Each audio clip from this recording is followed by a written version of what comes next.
Hi, I'm Robbie. And I'm Anna, production interns at FinTech TV, summer class of 2026. And you're watching Taking Stock.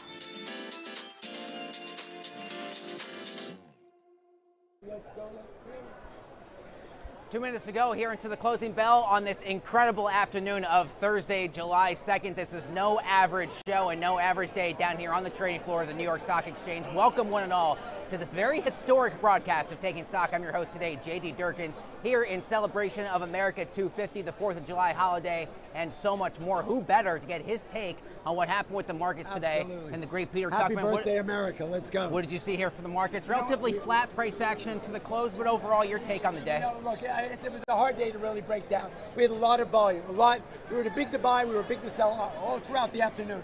So there's a lot of rotation, continuation on the rotation is the best I got. I think we opened up on the jobs report, and then I think a lot of the memory stocks sort of took us down. And I try to overanalyze that. I don't think so. I think what we're seeing is a lot of the bigger players, like mutual funds and hedge funds that used to be buy and hold, are now actually trading the market. I think that's what's happening, because you're seeing these days where you open up and sell off. These moves, when you see a stock go down 14%, but it's up 40 in the last week, you can't say they're having a bad day, right? This is a good day.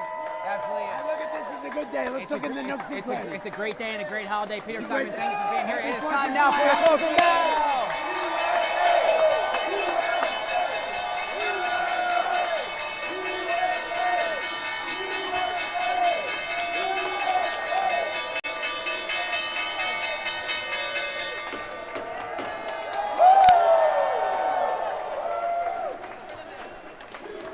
Hey.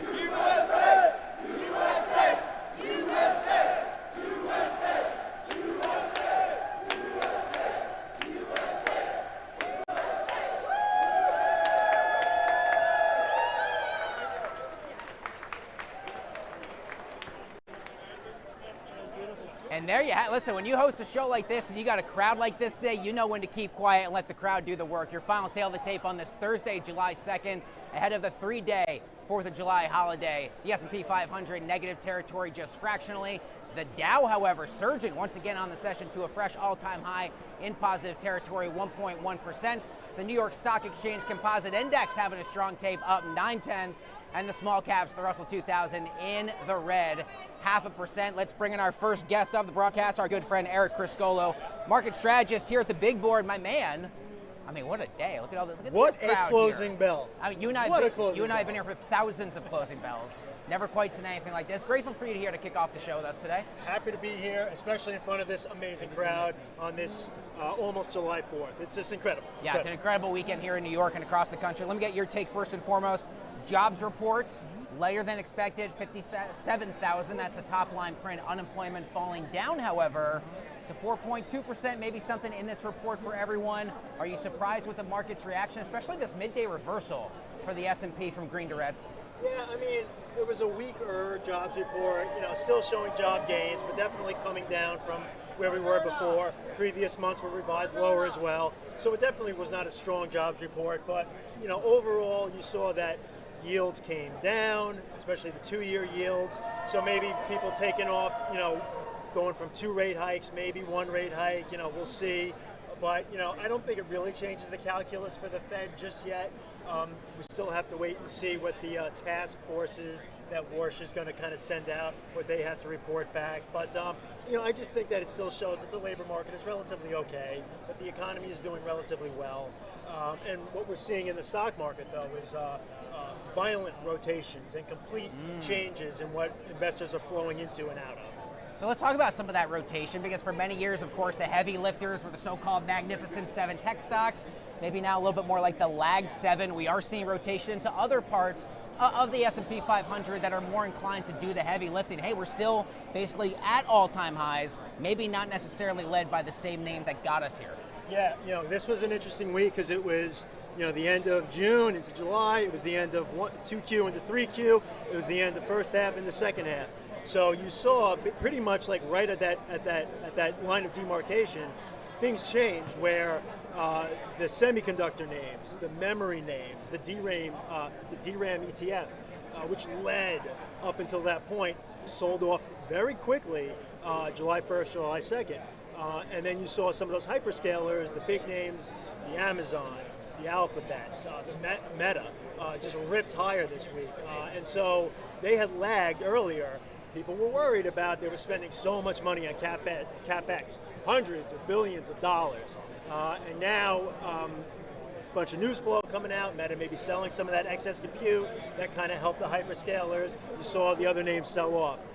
Micron in particular is like the flagship for that name. So a lot of reversals. Healthcare saw a bid. Oh, yeah. So things are kind of switching from where they were just a couple of weeks ago. Investors locking in gains wouldn't be surprising. Kind of searching for what has lagged. Maybe put money to work in those names now. Yeah, we had a fair bit of profit taken in the quantum, the memory names, some of these high flying, the high beta names. And you take a look ahead to the calendar upcoming, kind of a quiet week. I think you and I would agree here on Wall Street in terms of economic data, but then very soon after that, I feel like as soon as we finish one earnings season, we look around, we're like, wait a minite, the big banks are reporting already. Maybe next week, not a whole lot going on to trade on with regards to volume, but what else is on your radar coming up for July? Yeah, no, that like you said, it's going to be a setup week. Next week, I mean, who knows what happens, but pretty quiet on the calendar, not much economic data, big lull in earnings. Week after, like you said, the mega cap banks start reporting. That's going to be obviously really, really well read as far as what are they saying about the consumer, what are they saying about credit conditions, what are they saying about loans. Probably not going to deviate much, but we're going to have to listen to what they say. The commentary, very important. And that's really going to be where the focus is, especially with that lull next week. Most important question I'm going to ask you, any big plans for the 4th of July? I am going to be using my my neighbor's pools, hopefully. Yes. Because we don't have one, but I got 2 young kids, and it's going to be really hot tomorrow, just like it was today. Yeah. So that's what we're going to do. It's hot down here on the trading floor as well. My man, thank you for being here as always. Enjoy the happy 4th. Always a pleasure. Happy 4th. This is amazing. Thank you, everyone, for coming. Thank you, everyone, for being here. All right, we'll bring our viewers here. The latest Polymarket odds. I'm going to try and get through this crowd best I can. Hello, everyone. How are we doing? Latest Polymarket odds for the event contract, trying to answer the question, who will be the winner of the World Cup? More than $3 billion in total trade volume right now after a huge 3-0 win. Hello, everyone. Over Sweden in the round of 32. France remains the odds-on favorite. Gentlemen, how are we doing? Thank you all for being here. Argentina next up at 18%. Spain at 10%. England, after their big comeback win, now sits down at 8%, followed then by Portugal. They play Croatia tonight. Brazil, Mexico, the United States of America, 3% odds to become champions of the 2026 FIFA World Cup. The USA's next match, Monday, 8 p.m. against Belgium. We'll take a look at one stock that calls the New York Stock Exchange its home, and it had a nice tape today. It's shares of Eli Lilly, healthcare biotech giant, up 1.8%, just about at their all-time highs, and that pushes XLV, the popular healthcare ETF, to new all-time highs as well. Healthcare stocks, the strongest of the bunch today here on Wall Street, but one of the weaker sectors so far this year, year to date. Shares of LLY up almost 1.9% on this trading Thursday, but up 12% here in 2026. Yesterday, FinTech TV's very own lead anchor, Remy Blair, sat down with Dan Noveus of Mode Inc. They discussed AI investing, crowdfunding, and their new humanoid robots. Take a look. Well, here to break down AI funding along with a humanoid robot is Dan Noveus, CEO and co-founder of Mode Inc. Dan, great to have you at the exchange. Thank you so much for joining me. Thank you for having us. Thank you for having us. Well, we all know that artificial intelligence as a theme in terms of investing as well as technology has been in the spotlight in 2026. But when we're talking about training for AI, what does this mean, and what about privacy? Yeah, so all great questions. Well, first and foremost, on the training side, so there's 3 major things that you need for an AI model to work, right? There's compute, there's the algorithm, and then there's the human data part. That third part is the most important part, and essentially these AI labs have essentially sucked up the internet from the last 20 years, and they need now a lot of refinement to those models. So this creates a really nice opportunity for consented data. So this really ties into that privacy idea, because essentially people can get paid for being able to help train this next generation of AI, and essentially that allows them to not get necessarily displaced by AI, but be part of that economy, right? And we see that as a multi-trillion-dollar human data market that consumers can take advantage of just by everyday tasks, essentially. Yeah, so I do want to expand on that. Right here on the floor of the New York Stock Exchange, we do have your robot here, this humanoid robot. So when we're talking about human data training, what do you mean? Because all of us, we might use an LLM, we might be on ChatGPT or Gemini or Claude. So what does it mean? Yeah, so this little ModeBot here, we partnered with a company, and you think about like the future generation of robots are going to be, what are they going to be doing? They're going to be doing household tasks. They're going to be doing these things at our home. And right now, they need to be trained on how to do that appropriately. So, this thing does a lot of really cool things, but it's not quite there yet when it comes to folding your laundry, doing chores, picking up like a dog poo bag.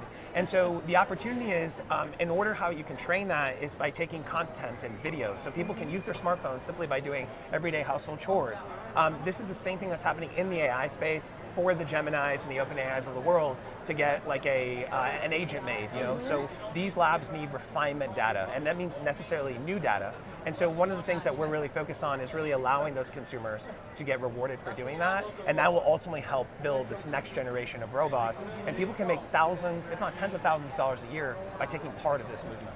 So Dan, two things I want to ask you where we are in terms of the timeline, but also when we're talking about training these robots, can you actually walk us through what happens in the whole process?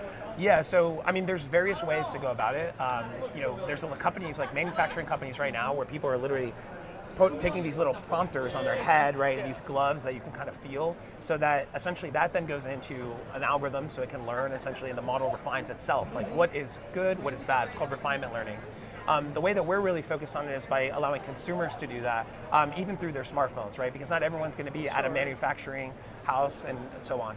Once we get that data, we then pass that to those frontier labs, those robotic companies, and then they essentially, with their AI researchers, improve those models over time, and then you will see a constant improvement. Just how you saw, ChatGPT 4 is drastically different than the ChatGPT that we have today, and that's constantly moving at this speed of the fastest space I've ever seen in my life, much faster than crypto or anything before, Yeah, and Dan, when we're talking about some of the tasks that you mentioned for this humanoid robot that's on the floor right next to us, it might be doing dishes or folding laundry, taking the dog out for a walk when it's super hot outside or freezing. So how far away are we before the consumer might be able to purchase one of these humanoid robots? Well, there's several companies out there that are already having robots that are actually about to come to market. You could buy this Unitree robot right now. It's more of like, I would say, a nice to have, as opposed to a lot of it right now is really focused on training. There are certain companies like Amazon that are using like the robotic dogs to kind of map the perimeter because it has good sensors and stuff.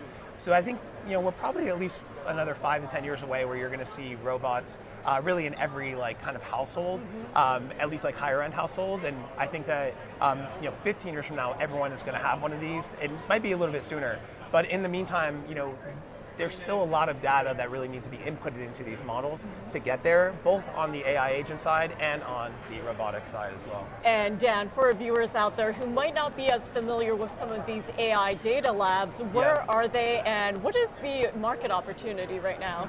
Well, this is the biggest arms race in history, right? So these frontier labs are trillion-dollar companies, they're haven't gone public yet, but they will soon. And at this moment in time, they're all racing to essentially have the best models out there. So this opportunity is really interesting because one, like in the software era, all this data was taken essentially from these platforms, and Anthropic and these companies were sued by the Wall Street Journal and all these major data providers, and now consumers can essentially take advantage of being able to provide consented data and part of that economy, right, being a part of that. So, this is one of the biggest movements. This is like since the Industrial Revolution, in my opinion. Thank you so much for joining us and for also bringing your humanoid to the trading floor of the New York Stock Exchange. Thank you. I appreciate it.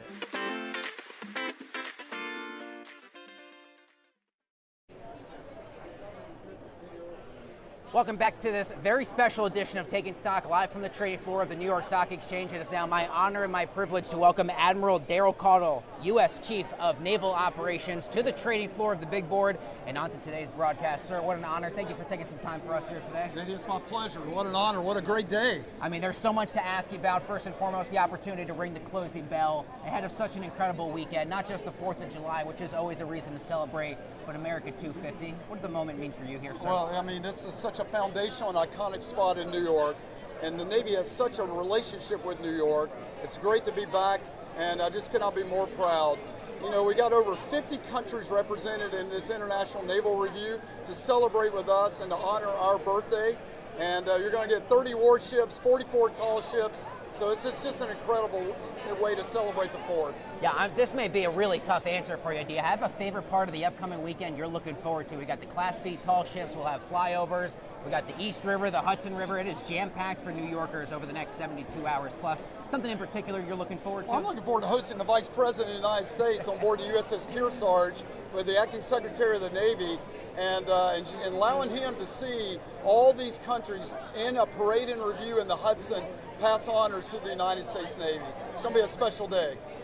But moments before you and I came back for the broadcast, you and I noticed we have a gentleman behind us, a World War II veteran.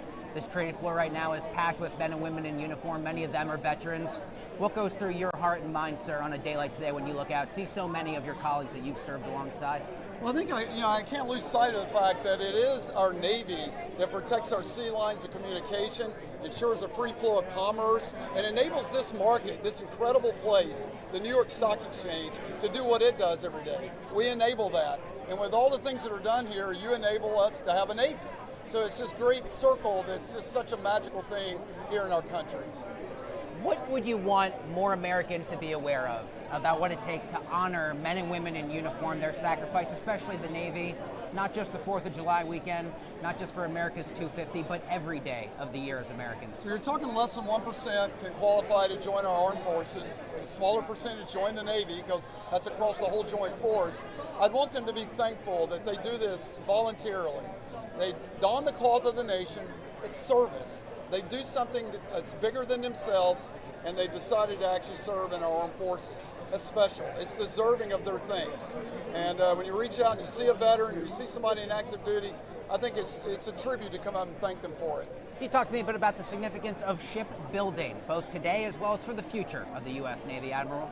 I'm in a great period of time being the Chief of Naval Operations. In 40-year career, I've never seen the administration, Congress, and the American people all behind getting a bigger fleet for our Navy and shipbuilding being such a priority. Lots of money flowing into that industry, lots of work with foreign partners to help us with that as well. And so it's just a generational time for us to get behind the shipbuilding industry, really the whole defense industrial base. So it's really a pleasure to be part of something so special. And it's really an honor and a pleasure to welcome you down here, not only onto the broadcast I am lucky enough to host every day down here on the trading floor of the New York Stock Exchange, but here, a part of our NYSC community, Admiral Daryl Caudle, U.S. Chief of Naval Operations. Sir, what an honor. Take good care of yourself. Happy birthday, USA. Hey, happy birthday, USA. We'll be back with a lot more Taking Stock coming up live from the trading floor of the big board right after this. Awesome.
Welcome back to the show. Joining me now, Susie Singh, Deputy COO at Securitize. I promise I will. Really nice to have you here. Good to see you today. Thank you so much for having me. And what a huge day it has been, really a huge week for you and your team. It has been a huge week. A company seeking to bring blockchain into the core of capital markets. Talk to me about listing day. Why now?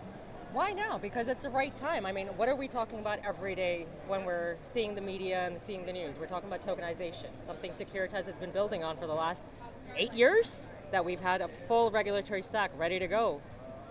What are some of the biggest misconceptions you think about the world of tokenization, even from longtime Wall Street voices who might be a bit hesitant or slow to embrace this type of change? I think it's the comparison that they make with cryptocurrency, and that's not factual, right? Because all we're doing is using tokenization, the infrastructure that's been built for blockchain, as a digital ledger to bring operational efficiency, transparency, settlement periods. It's like an evolution, right? Like you had AOL and dial-ups before, and now we have Wi-Fi that's being able to use everywhere. What does it take to truly become the blockchain plumbing for Wall Street? It's, that's a great question. And it's basically, like I said, the digital ledger, right? It's the transparency. It's you as an individual investor being able to see what you hold on-chain in your wallet.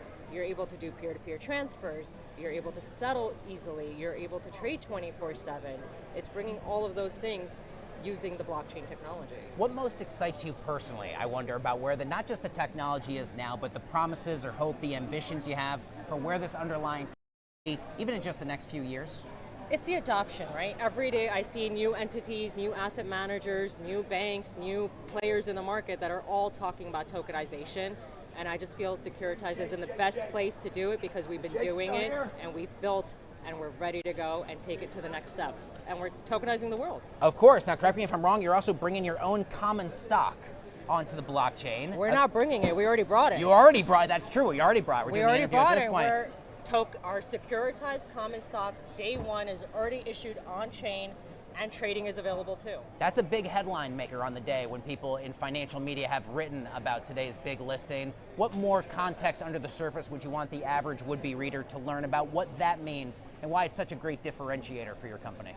So we've been talking about doing IPOs on chain, right? So retail people can get access, and it's not just institutions, it's not just using your brokerage accounts, it's not DTCC holding it in CD & Co. It's you as an individual having it in your own wallet. So as an example, we did it first. We did it with our own stock. We have our common stocks on chain already. That's amazing. Well, I'm really grateful for your time. Susie Singh is the Deputy COO at Securitize. We got it right up here. Nice opening day, up 4%. Ticker symbol SECZ. It calls the New York Stock Exchange its home. Congratulations on a huge week to you and your team for Securitize. Thanks for chatting with me today. Thank you for having me. All right, don't go anywhere. A lot more Taking Stock coming up. Right after this.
Welcome back to the show. Time now for the latest headlines in the world of fintech, crypto, and artificial intelligence. You need to know as you head into your long holiday weekend. At this hour, the crypto majors. And next up, the Financial Times reporting 5% stake in the company as part of a broader plan to ease regulatory pressure and share AI's economic gains with the public. And finally, World Cup betting. That's a big one, fueling a record month for prediction markets in the month of June. Kalshi and Polymarket posting a combined almost $45 billion last month in trading volume, up 75% from the month of May.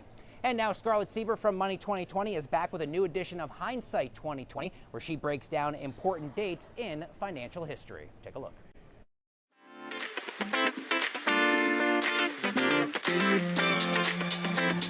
I'm Scarlett Sieber from Money 2020, and this is Hindsight 2020. Let's rewind back to July 2nd, 1997. Thailand devalues its currency. At first, it looks like a local issue, a single market adjusting to pressure. But within months, the shock spreads across Asia. Currencies collapse, capital flees, entire economies are forced into painful adjustments. The lesson here isn't about one country, it's about mismatch. Many economies were borrowing in foreign currencies while earning in local ones. That worked until it didn't. When confidence broke, the structure collapsed. And the speed of that collapse revealed something fundamental. Global capital moves faster than local stability can absorb. Fast forward to today, and the pattern is still relevant.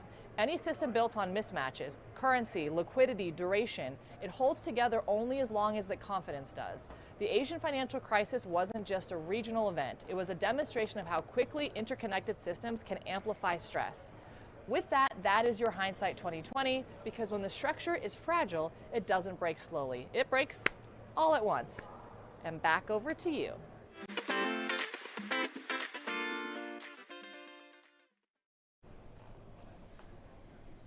Welcome back to the broadcast. At this hour, we'll get you quickly caught up on a few of the other top market movers in the S&P 500, the Dow, the small caps. You may have missed, given all the, rightfully so, the celebratory chaos, I'll call it, down here on the floor today. The Dow Jones Industrial Average closing at an all-time high. Look at that print, 52,900.0. The oil benchmarks moving up on the day, about a clean % each, with gold and silver, the precious metals, moving up as well. In the S&P 500, your strongest performing sectors, healthcare, utilities, and consumer staples, but a bit of sell-side pressure on tech stocks, consumer discretionary, as well as telecom. Over to the Dow we go with a look at our Dow's gainers on this Thursday. Apple, McDonald's, and Boeing far and away the outperformers. Our Dow laggards, Cisco, Caterpillar, and NVIDIA, despite the fact most of the Dow components, most of the 30 of them, were up for the day. To the Mag 7 tech stocks, mixed bag overall. Shares of Apple up about 4%. Shares of Tesla sharply under pressure this morning, down about 7%. Catching a bid elsewhere here on Wall Street today. Oil and energy stocks very well. Most defense and aerospace stocks doing very well ahead of the July 4th weekend, and a fair bit of profit taking, like Eric and I were talking about at the top of today's show. In the world of semiconductors, Marvell shares specifically hardest hit, down 10%. Memory stocks with SanDisk selling off 14%, and Arctic Quantum down 16%, the hardest hit quantum stock on the day. And another Subs officially filing for an IPO earlier today. Right here, JMKE. Tomorrow on Wall Street, absolutely nothing. All the best to you, your loved ones, your family and friends and beyond for an incredible again on Monday. Woo!